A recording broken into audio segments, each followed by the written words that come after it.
আমাদের উদ্দেশ্যটা হচ্ছে যে এই রোস্টেড বিনস এটা টেন্ডারিং এর মাধ্যমে সিলেকশনটা হয়েছে এবং এখানে একটা ইকো পার্ক আছে। এই পার্কে যারা আসছে তাদের বেকারি প্রোডাক্ট বা কফি খাওয়া, চা খাওয়া, এটা একটা ব্যবস্থা হলো।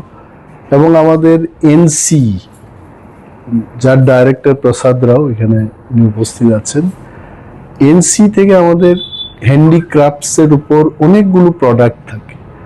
তো এইগুলো ডিসপ্লের জন্য আলাদা করে যদি আমরা কাউন্টারটা করি, সেখানে সেই মাত্রায় লোক নাও আসতে পারে।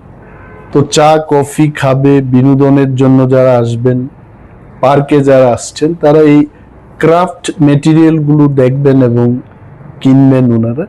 তো এই ব্যবস্থাপনার স্বার্থে কিন্তু ডাইরেক্টর এনসি একটা ভালো একটা উদ্যোগ নিয়েছেন যে ক্যাফেটেরিয়াও থাকলো এবং এই ক্রাফটস মেটেরিয়াল গুলো আমরা ডিসপ্লে করলাম, আমাদের সেলসও বাড়বে, আমাদের যারা শিল্পীরা যে সমস্ত কাজ করছেন এটার কদর্য মার্কেটে বাড়বে, এটাই উদ্দেশ্য।